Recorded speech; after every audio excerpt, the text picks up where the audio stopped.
Hey guys, greetings from just outside Tunis. So remember I was telling you we were going to Tunis. So some people on the boat have already got off. I think they're like getting supplies or probably shopping or whatnot, and maybe have a little wash or something. I don't know what they're doing.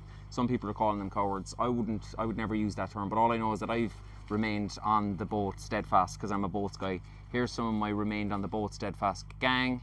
Guys, why have you decided to stay on the boat? I love this boat. This guy loves this boat. Life.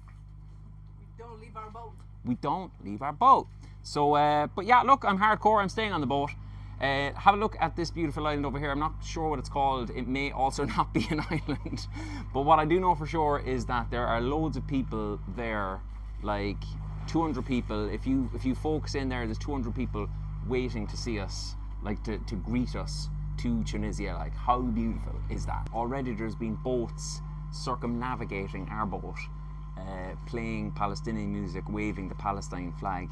The amount of love and solidarity and humanity on the ocean, is it an ocean, is just so beautiful to behold. And I just wanted to say, if you're at home thinking, I don't know would I be able to do that at all, like, I've never spent any time on a boat before in my life, and now I'm like a boats boy, you know what I mean? I'm thinking in terms of knots, like, I'm just boats now. But seriously, all jokes aside, the camaraderie with people who are of the same ilk as yourself and have the same passion for Palestinian justice, just human rights as well, just for human rights, they will get you through it. There's a sense of community and a bond together that is really something to behold, and you can do it. And importantly, it's so effective. We can see how meaningful it is by the fact that the Israeli establishment, like Ben Gvir threatening to throw us all in terrorist jail or whatever that means.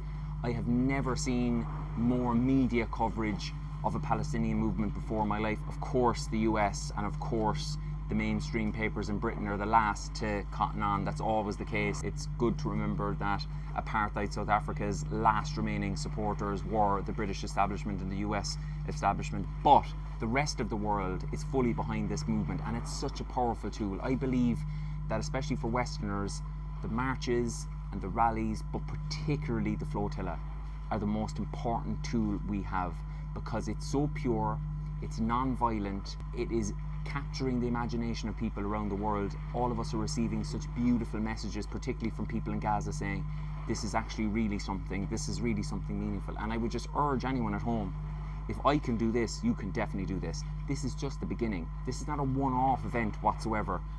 I believe that we're going to deliver the aid. Many people believe that we're going to deliver the aid. We're going to set up a humanitarian corridor. And then what's important is that people at home listening to this will think, do you know what, I can do this as well. I can absolutely do this. Because if there's one thing for sure, the 60 or 70 boats that are heading to Gaza right now are going to give Israel a massive, massive headache. But imagine in the very near future if that's 150 boats, 300 boats, 500 boats, 1,000 boats. That's what we need, a relentless conveyor belt of hope and humanity heading to Gaza. Let's normalise the flotilla. Anyone, everyone can do it and should do it.